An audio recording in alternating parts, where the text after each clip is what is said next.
Le hall majestueux de l'immeuble, illuminé par des lustres en cristal, semblait être le genre d'endroit où un simple agent d'entretien passerait inaperçu. Mais Jean-Marc, avec sa discrétion et son uniforme sobre, savait que ce serait le déguisement parfait. Il se déplaçait avec précision, nettoyant les taches sur le sol en marbre, mais son regard toujours vigilant scrutait le moindre mouvement des employés et des visiteurs qui passaient. Jean-Marc n'était pas un simple employé. En réalité, il était le PDG d'un empire financier qui dominait une grande partie de l'économie française, mais personne ne le savait.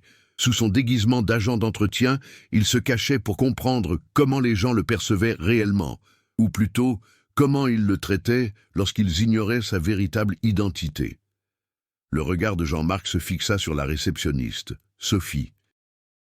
Elle était absorbée par sa paperasse, le visage concentré, mais il était évident qu'elle n'était pas heureuse. Leurs regards se croisèrent un instant, et Jean-Marc perçut une lueur de lassitude et de découragement dans les siens. Issue d'un milieu modeste, Sophie avait son propre parcours, semé d'embûches et de frustrations. Elle était connue pour sa réserve et son manque d'amabilité envers les autres employés. Mais ce que Jean-Marc ignorait, c'est qu'à cet instant précis, Sophie était elle aussi observée. Elle n'était pas naïve. Bien que pauvre et subalterne, son regard était perçant. Elle connaissait les rouages de ce monde de pouvoir et de statut, et Jean-Marc, déguisé en concierge, n'était qu'un pion de plus dans ce jeu qu'elle ne connaissait que trop bien. Lorsque le téléphone sonna, la réceptionniste répondit, ignorant que la conversation qu'elle allait avoir ce jour-là allait changer sa vie et celle de Jean-Marc à jamais. « Oui, monsieur Lemoine, veuillez patienter un instant, » dit-elle, sans lever les yeux vers le client au téléphone. Mais soudain, le ton de la conversation mit Sophie mal à l'aise. Elle leva les yeux, et la phrase qu'elle prononça, d'un ton méprisant, laissa Jean-Marc sans voix. « Je suis désolé. Mais je ne pense pas que même monsieur Bernard Lemoine puisse résoudre ce problème. Ce n'est qu'un riche qui tente de dissimuler ses propres démons. » Ces mots, prononcés d'un ton glacial, transpercèrent l'esprit de Jean-Marc comme une lame. Sophie, la réceptionniste, ignorait sa véritable identité, mais elle avait dit la vérité. Soudain, Jean-Marc ressentit une sensation étrange et désagréable. Il n'était pas seulement le millionnaire que tous croyaient intouchable. Il avait lui aussi ses propres démons, ses faiblesses, et une vie qu'il voulait dissimuler aux yeux des autres. Le choc de la réalité le frappa de plein fouet. Il n'était pas là simplement pour observer les gens ou se cacher derrière un déguisement. Il était là pour affronter une vérité qu'il avait trop longtemps évitée. L'immeuble où travaillait Jean-Marc, déguisé en concierge, n'était pas un bureau ordinaire. C'était un symbole de pouvoir et d'influence, une forteresse de verre et d'acier au cœur de Paris. Chaque jour, des personnes en tenue de soirée traversèrent le hall, le pas rapide et le regard déterminé, leur vie et leur carrière intimement liées à cet édifice impassible. Jean-Marc y travaillait depuis des années, mais peu connaissait sa véritable identité. Il était le fondateur et PDG d'un empire financier brassant des milliards d'euros. Mais ce que la plupart ignoraient, c'est qu'il était aussi en proie à de profondes incertitudes et à de nombreuses insécurités. Derrière son bureau imposant et ses réunions de haut niveau, Jean-Marc se sentait de plus en plus déconnecté de lui-même. Il s'était perdu dans les exigences du pouvoir, dans la quête incessante de toujours plus de richesses, et se cachait désormais derrière une façade d'humilité pour tenter de renouer avec les plaisirs simples de la vie. Sophie, en revanche, n'avait pas ce luxe.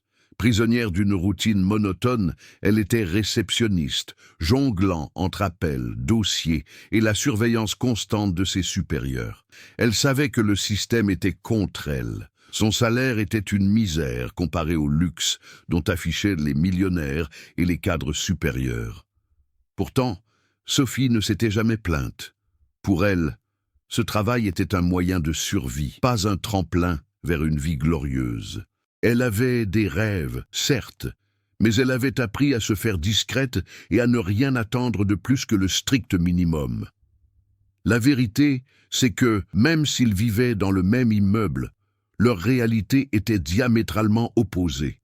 Jean-Marc baignait dans un monde d'opportunités, de luxe et de pouvoir, tandis que Sophie luttait contre les difficultés quotidiennes, chaque jour étant une épreuve plus difficile à surmonter. Elle se désintéressait de la vie des riches, et Jean-Marc, de son côté, ne se souciait plus de ses propres réussites. Tous deux étaient de prisonniers d'un tissu d'illusions et d'attentes qui ne les rendaient pas heureux. Ce matin-là, après l'incident téléphonique, Jean-Marc se trouva confronté à un paradoxe. Il avait toujours considéré Sophie comme un simple pion insignifiant dans ce jeu de pouvoir. Mais soudain, sa façon de parler, sans crainte, sans chercher à plaire, lui inspira une étrange admiration. C'était peut-être la première fois depuis longtemps que quelqu'un lui parlait avec une telle sincérité, sans se soucier de qui il était, ni de ce qu'il représentait. Et Sophie, malgré tous ses efforts pour ignorer le regard inquisiteur de Jean-Marc, savait que ce concierge cachait quelque chose. Il y avait quelque chose d'étrange dans sa présence.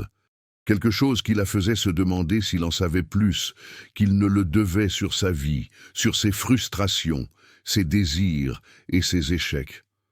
La réceptionniste, quant à elle, était assez perspicace pour comprendre que, derrière cette apparence simple, se dissimulait une vérité plus profonde, quelque chose qui lui échappait. Bien qu'elle n'eût jamais été riche, Sophie savait ce que signifiait porter le lourd fardeau d'une vie sans paillettes. Et elle avait appris au fil des ans à protéger sa vulnérabilité derrière un bouclier de dédain et d'ironie.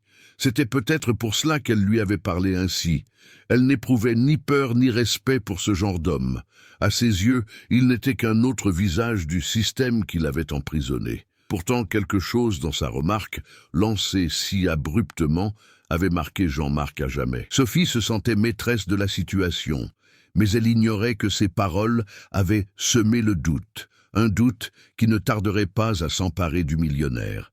Il commencerait à se demander s'il vivait une vie authentique ou s'il était simplement engagé dans une quête acharnée pour un idéal inaccessible. Et peut-être, qui sait, Sophie était-elle la seule capable de le remettre en question comme personne ne l'avait jamais fait.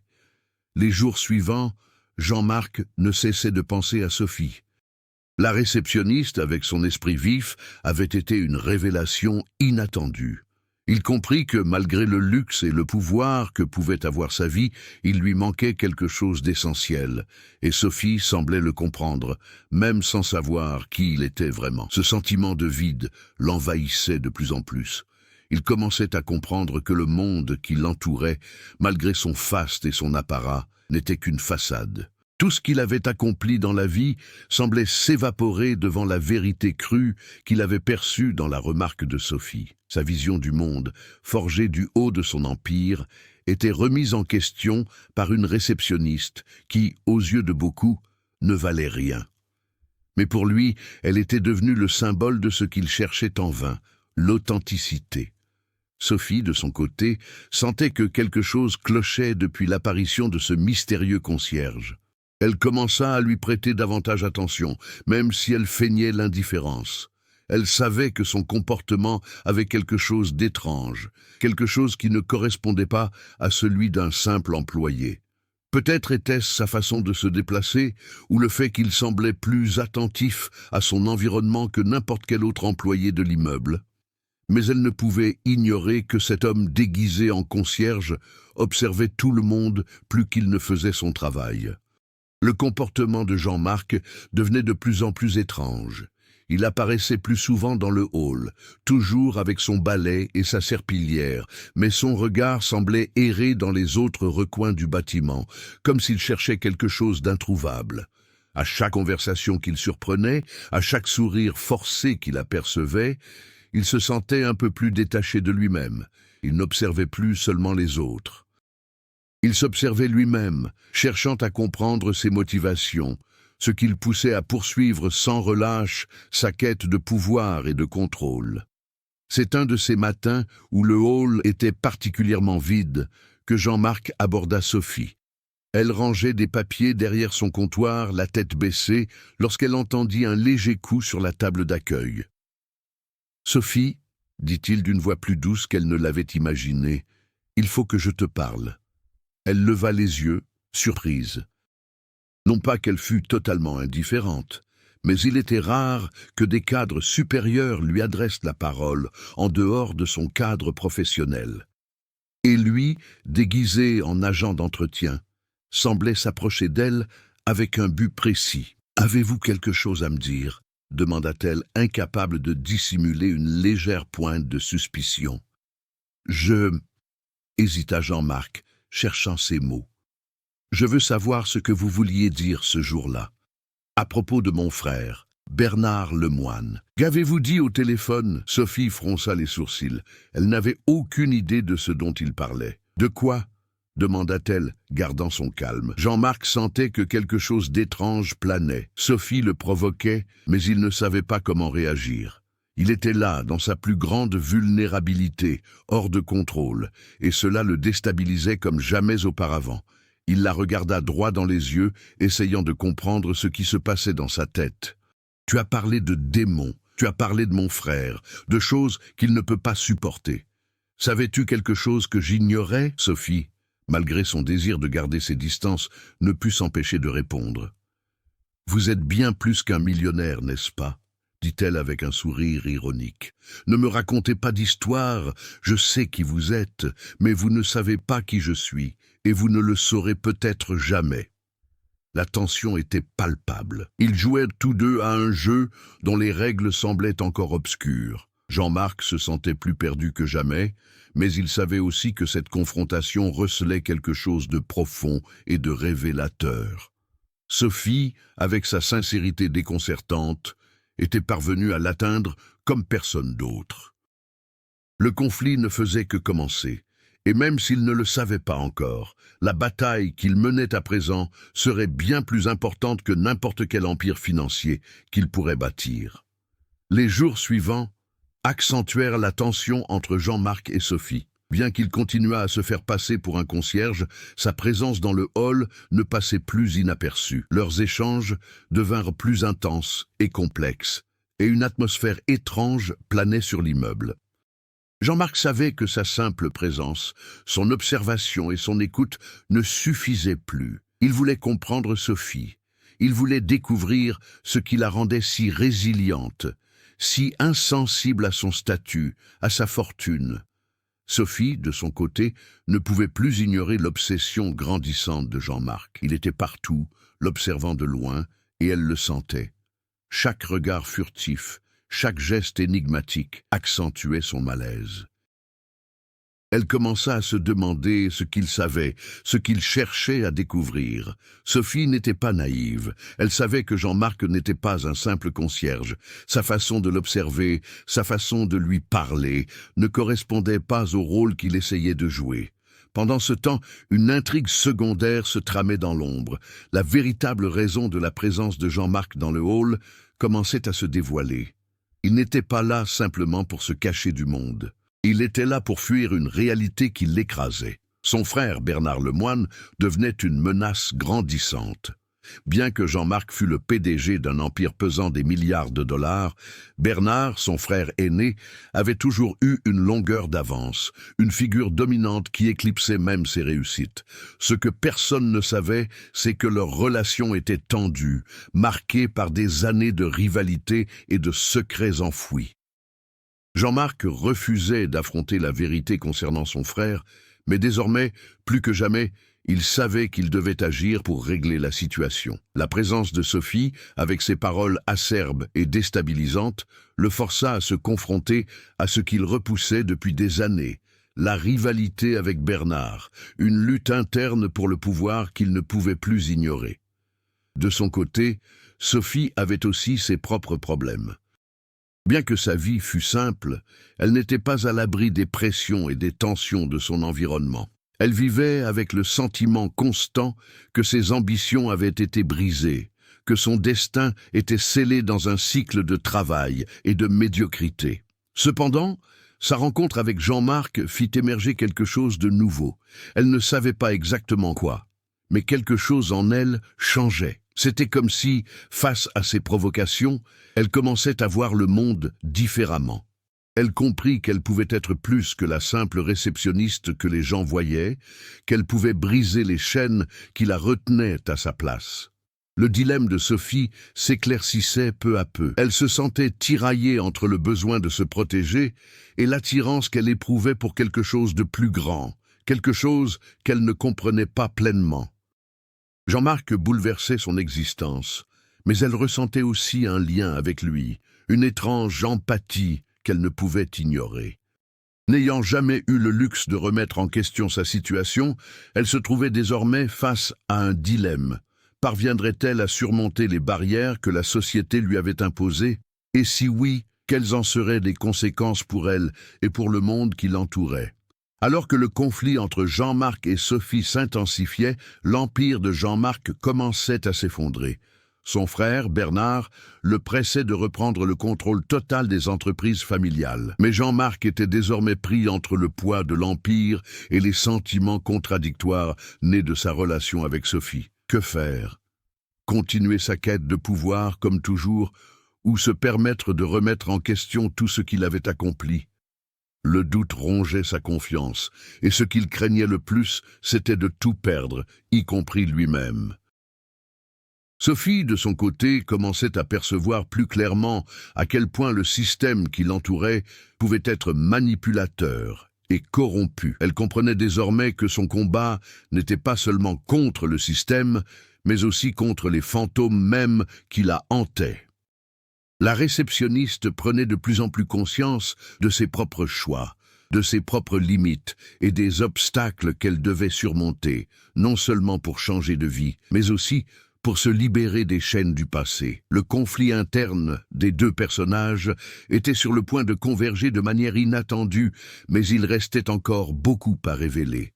C'est par un après-midi pluvieux que le tournant s'est véritablement produit. Le hall de l'immeuble était désert, à l'exception de Sophie qui, comme toujours, rangeait des papiers et préparait les comptes rendus de la journée. Seul le bruit de la pluie frappant les vitres résonnait. Mais à cet instant précis, quelque chose en Jean-Marc a finalement cédé. Il ne se contentait plus d'observer Sophie de loin. Il s'approcha d'elle avec une détermination qu'elle ne lui connaissait pas. Sans le déguisement de concierge, sans le voile de l'anonymat, il se dévoila entièrement, sans plus de jeu, sans plus d'artifice. Jean-Marc Lemoine, le millionnaire, était là avant Sophie, et l'effet fut immédiat. « Je dois dire la vérité », dit-il d'une voix un peu tremblante, mais résolue. Sophie le regarda, surprise et prudente. Elle ne savait pas si elle était prête à entendre ce qu'il avait à dire, mais il savait que quelque chose allait se produire. « Je ne suis pas concierge », a-t-il poursuivi, « mais je devais voir comment les choses fonctionnent réellement dans cet immeuble, comment les gens me perçoivent vraiment. Ce que vous avez dit à propos de mes démons, je ne peux plus l'ignorer. Je suis bien plus que ce que vous voyez. » Sophie, de son côté, fut submergée par l'incrédulité. Elle ne savait pas à quoi s'attendre, mais jamais elle n'aurait imaginé qu'il révélerait quelque chose d'aussi profond. À cet instant, elle ne comprenait qu'une chose, il était perdu. L'homme qui possédait tout, qui régnait sur un empire, se tenait maintenant devant elle, vulnérable. « Tu crois que je ne sais pas qui tu es ?» demanda-t-elle, mêlant scepticisme et curiosité. « J'ai su dès le premier jour que quelque chose clochait chez toi. Mais la question est, sais-tu qui tu es? Tu es perdu, Jean-Marc. Tu fuis quelque chose que tu ne peux plus cacher. » Le choc fut immédiat. Les paroles de Sophie résonnèrent dans l'esprit de Jean-Marc, et il sut qu'elle avait raison. Il s'était si longtemps caché la vérité qu'il n'avait jamais eu le courage de l'affronter. Il érigeait un mur autour de lui, un empire de mensonges, sans se rendre compte qu'en agissant ainsi, il s'éloignait de tout ce qui comptait vraiment. L'instant suivant fut un silence pesant, seulement troublé par le bruit de la pluie dehors. Sophie, observant le combat intérieur de Jean-Marc, ressentit un mélange d'empathie et de colère. De l'empathie, car elle voyait un homme perdu qui possédait tout mais ne savait qu'en faire. De la colère, car elle aussi savait ce que c'était que d'avoir tout et de se sentir pourtant vide, sans but. C'est alors que Jean-Marc, dans un élan désespéré, fit quelque chose d'inattendu. Il s'approcha de Sophie avec une urgence inattendue et, sans réfléchir, l'embrassa. Un geste impulsif, presque désespéré, mais qui reflétait l'intensité de l'instant, le besoin de Jean-Marc de renouer avec quelque chose de réel, d'humain. Sophie, quant à elle, ne réagit pas immédiatement. Le choc l'empêcha de le repousser aussitôt, mais en même temps, elle ne savait pas comment interpréter ce qui venait de se passer. Ce baiser n'était pas qu'une simple expression de désir, mais une quête désespérée, de leur part à tous deux, d'une connexion plus profonde, d'un lien qui transcenderait les apparences. Le silence qui suivit fut encore plus pesant. Jean-Marc, le souffle court, s'éloigna lentement. Il ne savait pas ce qu'il avait fait, mais il savait que cet instant avait tout changé entre eux. Sophie, de son côté, était elle aussi abasourdie. Elle ne savait pas ce qu'elle ressentait, mais quelque chose en elle s'était brisé. Peut-être était-ce la barrière qu'elle avait toujours érigée pour se protéger, ou peut-être était-ce la prise de conscience qu'elle aussi était plus perdue qu'elle ne l'avait imaginé. Ils se trouvaient tous deux à un tournant décisif. Ce qui allait se produire ensuite était irréversible. La dynamique de leur relation avait basculé à jamais. Et maintenant, plus que jamais, Jean-Marc savait qu'il ne pouvait plus fuir ses démons. Il allait devoir les affronter, et cela signifiait se confronter à la fois à l'empire qu'il avait bâti et aux paroles de Sophie, qu'il avait mises à l'épreuve d'une manière qu'il n'aurait jamais pu imaginer. Sophie, de son côté, savait désormais que Jean-Marc était bien plus complexe qu'elle ne l'avait imaginé. Et même si les sentiments que le baiser avait éveillés la troublaient encore, elle savait aussi qu'il commençait enfin à se découvrir. Mais une question demeurait. Que ferait-il de cette vérité à présent? L'impact du baiser fut immédiat et profond, mais la confusion qui suivit fut encore plus grande. Sophie était paralysée, incapable de comprendre ce qui venait de se passer. Elle n'avait jamais imaginé qu'un simple geste de Jean-Marc puisse l'affecter autant. Ses sentiments étaient un tourbillon de colère, de confusion et d'une étrange sensation de vulnérabilité. Elle ne savait pas s'il l'avait embrassée sur un coup de tête, par désespoir, ou s'il y avait quelque chose de plus profond derrière ce geste, mais une chose était sûre, il avait franchi une barrière, et maintenant elle ne savait plus comment revenir en arrière. Jean-Marc, de son côté, était encore plus désemparé. Ce baiser n'avait pas été prémédité. Mais il savait pourtant que c'était un sentiment profond, un besoin. Il avait toujours tout eu, l'argent, le pouvoir, le respect, mais il lui manquait un lien authentique avec les autres. Sophie, avec sa sincérité brute et sans filtre, le bousculait comme personne d'autre. Et maintenant, il avait l'impression que le dernier rempart qui le séparait de son humanité venait de s'effondrer. Mais la suite ne fut pas simple. Sophie, malgré sa confusion, savait qu'elle ne pouvait laisser passer cet instant sans remettre en question tout ce qui se passait.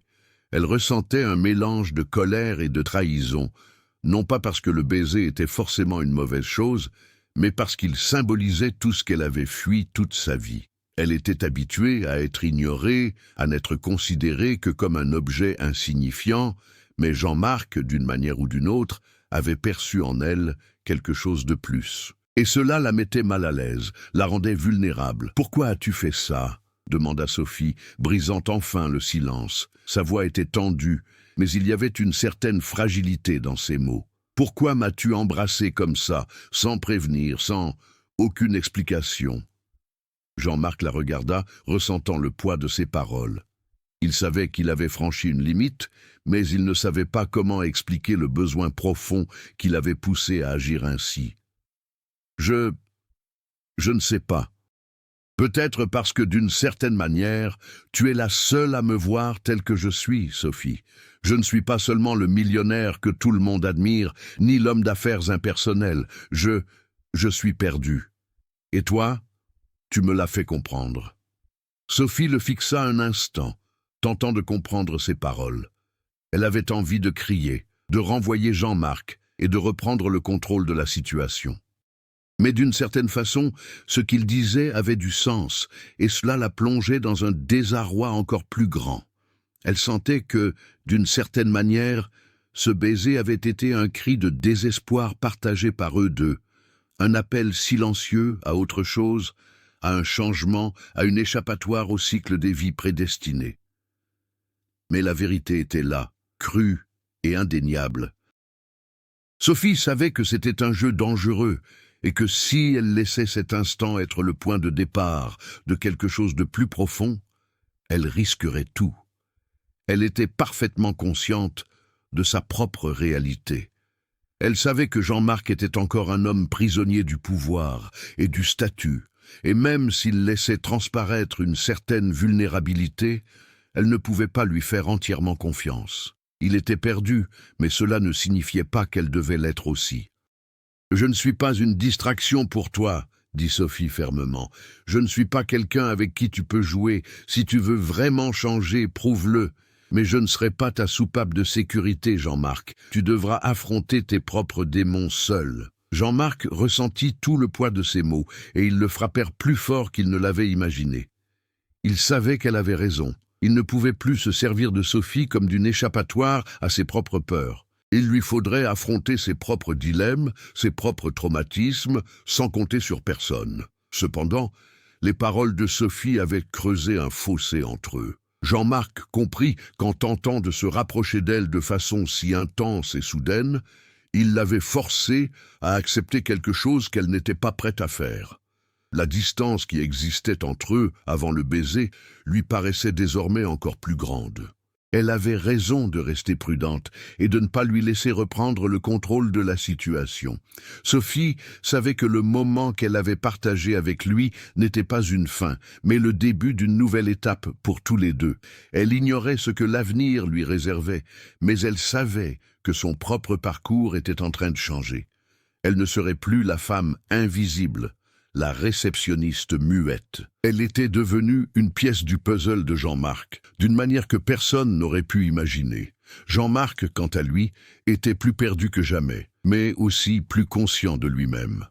La vérité qu'il cherchait ne résidait plus dans les chiffres, ni dans les entreprises qu'il avait bâties. Elle se trouvait en Sophie, dans sa vérité, dans son courage de ne pas se soumettre, dans sa capacité à se remettre en question. Mais il savait aussi qu'elle ne lui pardonnerait pas facilement, qu'il devrait se battre pour préserver ce lien, et plus important encore, pour sa propre rédemption. Les jours suivants furent marqués par une tension palpable entre Jean-Marc et Sophie.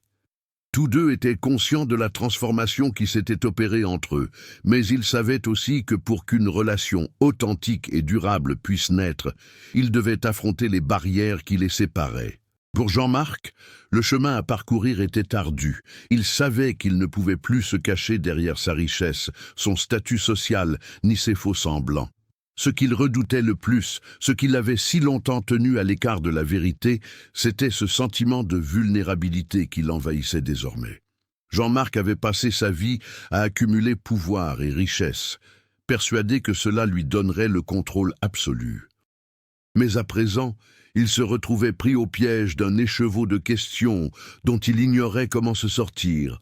Que voulait-il vraiment? Qu'est-ce qui comptait vraiment pour lui? Il possédait tout ce qu'on pouvait désirer, du moins en apparence, mais confronté à ses propres peurs, il se sentait vide, sans but. Sophie, de son côté, commençait à prendre conscience de la stagnation de sa vie. Elle savait qu'elle avait été indulgente envers elle-même, qu'elle avait accepté son sort de réceptionniste sans s'interroger sur les possibilités qui existaient au-delà de cette réalité. La confrontation avec Jean-Marc l'a forcée à se confronter à cette vérité. Elle n'était pas seulement mise au défi par lui, mais aussi par son propre choix de rester où elle était, prisonnière de la peur et du conformisme. Malgré sa résistance initiale, elle ne pouvait nier l'influence qu'il avait sur elle. Il l'amenait à s'interroger sur ses aspirations profondes, et cela la terrifiait. Elle avait toujours fait passer son propre bonheur après la survie, la considérant comme primordiale. Mais ce que Jean-Marc commençait à comprendre, elle le savait depuis longtemps. Le vrai bonheur ne réside pas dans ce que l'on possède, mais dans ce que l'on fait de ce que l'on a. C'est à ce moment précis que le changement s'est opéré pour tous deux. Jean-Marc, au plus profond de sa crise existentielle, savait qu'il lui fallait bien plus que de l'argent ou du pouvoir. Il avait besoin de rédemption, de renouer avec la vie qu'il avait laissée derrière lui.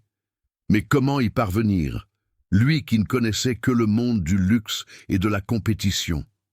Comment affronter ses propres démons et laisser son humanité reprendre le dessus? Entre-temps, Sophie a commencé à entreprendre de petites actions qui ont transformé leur relation. Elle ne pouvait plus se contenter d'être la réceptionniste résignée, la femme invisible aux yeux des autres. Elle a commencé à s'affirmer davantage au travail, à défendre ses idées et à exiger le respect, chose qu'elle n'avait jamais faite auparavant. Elle savait que le changement commençait par elle-même, qu'elle devait s'ouvrir à de nouvelles possibilités, et peut-être même à une vie qui ne serait plus dictée par la peur de l'échec. Jean-Marc observait la scène de loin, partagé entre admiration et frustration.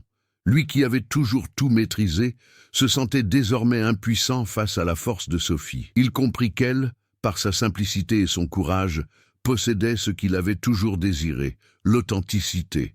Elle n'avait pas peur d'être elle-même, tandis que lui avait passé sa vie entière à dissimuler sa véritable nature.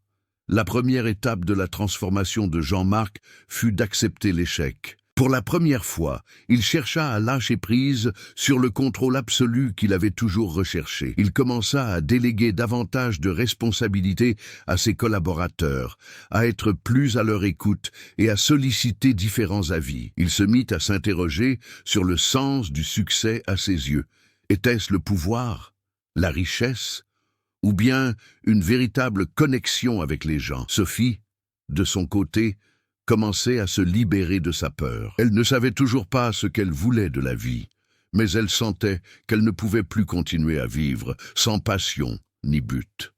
Chaque petite victoire au travail, chaque fois qu'elle s'affirmait avec confiance, la rapprochait de la personne qu'elle aspirait à devenir. Elle savait que le chemin serait semé d'embûches, mais elle était prête à l'affronter. Bien que leurs parcours fussent différents, Jean-Marc et Sophie avançaient, d'une certaine manière, dans la même direction. Tous deux étaient confrontés à leurs propres limites et défauts, et tous deux étaient, au final, prêts à changer. Le tournant pour Jean-Marc survint lorsqu'il prit une décision importante, de manière inattendue. Il appela Sophie pour discuter, non pas en tant que patron ou millionnaire, mais en tant qu'homme qui avait enfin pris conscience de sa propre vulnérabilité. « Sophie, j'ai besoin de ton aide, dit-il avec une sincérité qu'il manifestait rarement. Je ne sais plus qui je suis. J'ai besoin de quelqu'un pour m'aider à trouver un nouveau chemin. Et pour être honnête, tu es la seule personne qui m'ait ouvert les yeux. » Sophie le regarda avec un mélange de surprise et de prudence. Elle savait qu'il était encore perdu, mais le changement qu'elle constatait en lui était indéniable. Elle ignorait ce que l'avenir leur réservait, à elle et à Jean-Marc. Mais elle savait que, d'une certaine manière, ils étaient tous deux engagés dans un processus de reconstruction. « Je peux vous aider ?» répondit-elle, « mais ce ne sera pas facile. Un véritable changement commence par la volonté de se laisser aller, d'accepter l'échec. Et je ne sais pas si vous êtes vraiment prêt à cela. » Jean-Marc la regarda dans les yeux, et pour la première fois, il se sentit prêt à affronter ses propres démons. Il savait que le chemin serait long, mais il avait le sentiment qu'au moins, à présent, il commençait à marcher dans la bonne direction. L'atmosphère autour de Jean-Marc et Sophie changeait rapidement. Les semaines suivantes furent marquées par un sentiment d'urgence, comme si quelque chose allait se produire sans que personne ne sache exactement de quoi il s'agirait. L'empire de Jean-Marc, qui avait si longtemps semblé inébranlable, se trouvait désormais au bord de l'effondrement. Il savait que la pression exercée par son frère Bernard, qui avait toujours souhaité un contrôle absolu, devenait insoutenable. Cette pression s'intensifiait de jour en jour, mais quelque chose avait changé en lui. Il ne se voyait plus comme l'homme qui devait plaire à tous, comme celui qui se devait d'être le plus fort, le plus riche, le plus prospère. Il était las de se battre pour l'approbation d'une figure qui ne l'avait jamais pleinement accepté. Sophie, de son côté, continuait de s'épanouir à son propre rythme. Elle commençait à exceller au travail et sa confiance en elle grandissait. Mais elle ignorait que Jean-Marc était désormais plus dépendant d'elle qu'elle ne l'avait imaginé. Il voyait en elle non seulement la femme qui l'avait poussé à se dépasser, mais aussi celle qui pouvait l'aider à trouver un nouveau sens à sa vie. Il avait besoin d'elle, mais il ne savait pas encore comment transformer ce besoin en quelque chose de plus profond qu'une simple dépendance affective. Il devait découvrir si ses sentiments étaient authentiques ou simplement le reflet de sa quête de rédemption. Le tournant décisif pour Jean-Marc survint lorsque Bernard lui fit une offre définitive. Il savait que Jean-Marc était vulnérable, que le changement qu'il tentait d'opérer dans sa vie fragilisait l'empire qu'il avait si soigneusement bâti. Bernard savait que l'opportunité était entre ses mains. Il offrit à Jean-Marc une ultime chance de reprendre le contrôle de l'empire familial. Mais à une condition, il devait renoncer à tout ce qu'il avait appris ces derniers mois. Sa relation avec Sophie, son combat intérieur pour préserver son humanité, sa tentative de changer. L'offre était tentante. Bernard savait que Jean-Marc était encore attaché à ce qu'il représentait, et l'idée d'un avenir sans son empire lui paraissait terrifiante. Mais en regardant Sophie et en se remémorant tout ce qu'elle lui avait dit, Jean-Marc comprit que cette offre n'était plus une invitation, c'était une prison. On le forçait à choisir entre un empire vide et une vie nouvelle, où les choses les plus importantes ne s'achèteraient pas mais se gagneraient. Sophie, de son côté, était en proie à un malaise grandissant. Elle savait que Jean-Marc traversait une période cruciale, tiraillé entre deux feux. Elle avait pris ses distances, le laissant mûrir sa réflexion, mais elle sentait désormais qu'il était sur le point de prendre une décision qui pourrait les affecter tous les deux. Elle n'était pas certaine d'être prête à être le pilier de sa rédemption, mais elle savait qu'elle ne pouvait pas l'abandonner à cet instant. Tandis que Jean-Marc luttait contre un dilemme intérieur, un événement inattendu survint, sous la forme d'une crise financière menaçant d'engloutir l'empire familial. L'entreprise était confrontée à un scandale public orchestré par des ennemis du secteur, et le chaos s'installait. Ce que Jean-Marc avait toujours contrôlé lui échappait désormais. Il devait prendre une décision urgente, soit sauver l'empire et céder une fois de plus au désir de son frère de reprendre le contrôle absolu, soit tout quitter et reprendre sa vie en main, en quête d'une existence plus authentique. Mais sa relation avec Sophie était en jeu. Il savait que s'il choisissait la guerre contre son frère et tentait de reconquérir l'Empire, il perdrait sa seule chance d'être véritablement libre. Il savait qu'elle ne le verrait plus de la même façon s'il cédait à la pression. Cependant, s'il choisissait de suivre sa propre voie vers le changement, sa vie ne serait plus jamais la même. Il perdrait l'Empire, la richesse, le statut social, mais il gagnerait quelque chose de plus précieux. Lui-même. Pour Sophie, la situation était tout aussi désespérée. Elle voyait l'homme qu'elle avait aidé à changer, mais qui se retrouvait à nouveau pris au piège entre ses propres besoins et les fantômes du passé. Elle savait que la véritable transformation de Jean-Marc ne dépendait pas d'elle, mais elle savait aussi qu'il devait faire ce choix seul. Elle était confrontée à un dilemme. Si elle le soutenait, qu'est-ce que cela signifierait pour elle ? Pouvait-elle avoir confiance qu'il emprunterait le bon chemin ou se perdrait-il à nouveau dans le pouvoir et la gloire d'un empire? La tension entre eux était à son comble. Toutes les intrigues secondaires convergeaient vers ce moment, et il n'y avait plus de retour en arrière possible. La suite des événements pourrait tout changer. Le temps pressait pour Jean-Marc. La pression sur lui n'avait jamais été aussi forte. Le scandale financier, orchestré par des forces extérieures, avait déjà fait la une des journaux. Les actions de ces sociétés s'effondraient et il se trouvait au bord du précipice, un pied dans l'abîme et l'autre dans le contrôle qu'il maîtrisait si bien. Son frère Bernard, une fois de plus, tenta sa chance, proposant une alliance qui garantirait la stabilité de l'Empire, mais qui exigerait de Jean-Marc qu'il renonce à tout ce qu'il avait commencé à construire ces derniers mois. Sa transformation intérieure, sa relation avec Sophie et sa quête d'un nouveau sens à sa vie.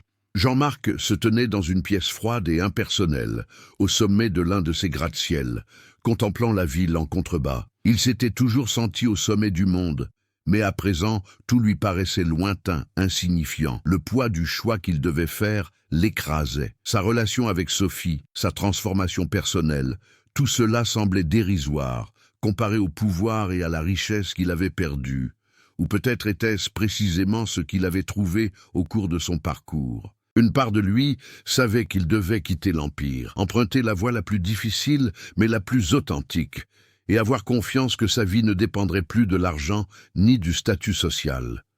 Il ferma les yeux et, un bref instant, imagina ce qui se passerait s'il décidait de tout abandonner. Il perdrait sa fortune, son empire, sa gloire, mais il gagnerait quelque chose de plus précieux, sa liberté. Il pensa à Sophie. Il repensa à ses paroles, au courage avec lequel il la voyait grandir chaque jour. Elle l'ignorait, mais elle détenait la clé de ce qu'il devait comprendre. Il voulait être plus que l'ombre de son frère. Il voulait être lui-même, libre de toute attente. C'est alors que son téléphone sonna. La voix de Bernard venait de l'autre bout du fil, froide et impersonnelle comme toujours. « Jean-Marc, ne me fais plus attendre. Tu sais ce que je t'offre, l'Empire, le salut de notre famille. Si tu veux vraiment tout détruire, c'est ton choix. Mais sache qu'il n'y a pas de retour en arrière. » Jean-Marc sentit la colère l'envahir, mais elle n'était pas dirigée contre son frère. Elle était dirigée contre lui-même. Il était las des choix qui le définissaient, des décisions qui le maintenaient prisonnier d'une vie de luxe et de contrôle. Et maintenant, il était confronté à la seule décision qui comptait vraiment, celle d'être libre. L'esprit soudainement lucide, il raccrocha et se leva. Sur un coup de tête, il prit son manteau et quitta la pièce sans se retourner. Il savait ce qu'il devait faire. Sophie était chez elle, le regard perdu par la fenêtre, perdu dans ses pensées. Elle savait que Jean-Marc était à bout, mais elle n'arrivait pas à imaginer comment il prendrait la décision qui changerait tout. Elle n'était pas préparée à ce qui allait arriver, mais elle sentait qu'un événement majeur se préparait. Jean-Marc la trouva dans son appartement, la surprenant pour la première fois depuis des jours. Il entra sans dire un mot, et l'intensité de son regard figea Sophie sur place. Il avait changé. Il n'était plus l'homme qui se cachait derrière son empire. Il n'était plus l'homme qui cherchait à tout prix à contrôler. « Sophie, commença Jean-Marc, mais il ne sut comment poursuivre. Les mots qu'il voulait prononcer lui semblaient insignifiants face à la gravité de la situation. Sophie l'observait, attendant la suite. Elle savait qu'il était sur le point de prendre une décision importante. Un pressentiment lui disait qu'il allait révéler ses véritables aspirations, la véritable signification de la liberté. Mais elle savait aussi que cette liberté aurait un prix. « Tu as fait ton choix, n'est-ce pas ?» demanda Sophie d'une voix douce, mais pleine de compréhension. Elle savait déjà ce qu'il avait décidé. Elle savait qu'il s'était trouvé, même si elle ne savait pas comment l'expliquer. Jean-Marc la regarda droit dans les yeux, et pour la première fois de sa vie, il n'eut pas peur de se montrer vulnérable. Il prit une profonde inspiration et dit, avec une sincérité inébranlable, « Oui, je choisis d'être libre, je choisis la vérité, je te choisis. » Ces mots résonnèrent comme une révélation, et Sophie resta longtemps silencieuse. Elle savait que ce choix n'était pas facile. Elle savait que Jean-Marc renonçait à tout ce qu'il avait connu, à tout ce qu'il avait été, pour se lancer dans une aventure bien plus difficile et incertaine. « Moi aussi je choisis la vérité », répondit-elle avec une force insoupçonnée. « Je choisis de te croire, et je choisis d'être fidèle à moi-même. Je ne sais pas ce que l'avenir nous réserve, mais je sais que je ne peux plus vivre dans la peur. » C'est à cet instant qu'ils comprirent tous deux qu'ensemble, ils étaient en train de créer quelque chose de nouveau.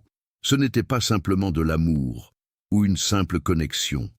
C'était une renaissance, un cheminement vers leur véritable identité. L'empire que Jean-Marc avait connu et que Sophie observait également avec distance appartenait désormais au passé. Leur avenir s'ouvrait à eux, et même s'il restait encore beaucoup à faire, ils étaient prêts à l'affronter sans mensonge ni masque. La transformation de Jean-Marc ne fut ni instantanée, ni simple. Pourtant, lorsqu'avec Sophie, ils s'affranchirent enfin de l'ombre de l'empire qu'il avait bâti, un miracle se produisit. Ils n'avaient plus les réponses faciles, mais ils ne cherchaient plus non plus de solution miracle. L'avenir était incertain, mais pour la première fois, Jean-Marc eut le sentiment d'être maître de sa propre vie et non du destin d'autrui. Après le scandale financier qui faillit ruiner sa fortune, Jean-Marc décida de vendre ses entreprises. Ce n'était pas une décision prise sur un coup de tête, mais un profond désir de se réinventer. Il vendit ses biens immobiliers, remboursa ses dettes et utilisa le reste de l'argent pour aider les communautés dans le besoin, chose qu'il n'avait jamais imaginé faire auparavant. Il cherchait par tous les moyens à effacer les traces de son passé, et cela impliquait bien plus que de simplement renoncer à son empire. Cela signifiait renoncer à l'homme qu'il avait été. Sophie, de son côté, a elle aussi connu une transformation. Elle n'était plus la réceptionniste silencieuse, la femme invisible. Elle a commencé à enseigner dans les écoles publiques, aidant les enfants à comprendre que l'éducation et la connaissance de soi étaient les seules choses que personne ne pouvait leur voler. Le changement dans sa vie, bien que moins spectaculaire que celui de Jean-Marc, était tout aussi significatif. Elle a trouvé un sens plus profond à sa vie, quelque chose qui lui donnait le sentiment d'avoir un impact réel. Leur relation, bien que tumultueuse à ses débuts, s'est consolidée avec le temps. Leur histoire n'a pas connu de fin parfaite, loin d'un conte de fées. Tous deux pensaient leurs blessures passées et apprenaient à se faire confiance, à s'aimer et à se soutenir mutuellement. Ce qui s'est passé entre eux n'a pas résolu tous leurs problèmes, mais a marqué le début d'un nouveau chapitre. Quelques mois plus tard, par un matin ensoleillé, Jean-Marc et Sophie se trouvaient sur le balcon du petit appartement qu'ils partageaient désormais. La vue n'était plus celle de la ville imposante et puissante, mais celle d'un parc paisible où jouaient des enfants et où flânaient des personnes âgées.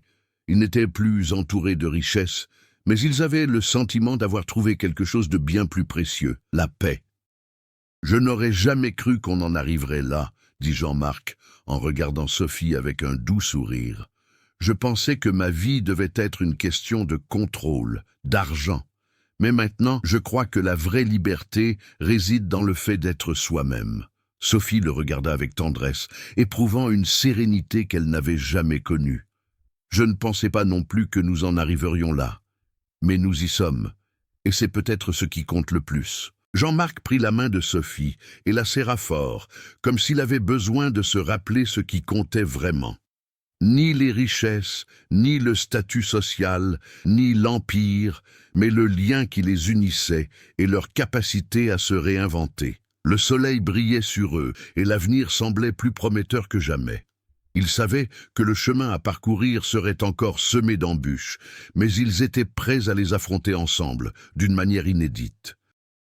Et malgré tout ce qu'ils avaient perdu, ils savaient qu'ils gagnaient quelque chose de bien plus profond, le véritable sens de la vie qui ne s'achète ni ne se contrôle.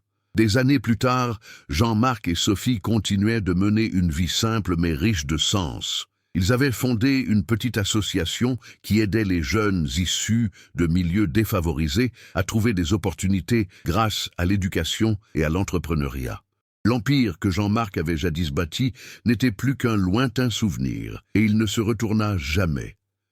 Sophie, avec son sourire serein, enseignait toujours dans les écoles, mais elle donnait aussi des conférences sur le dépassement des difficultés et la transformation personnelle.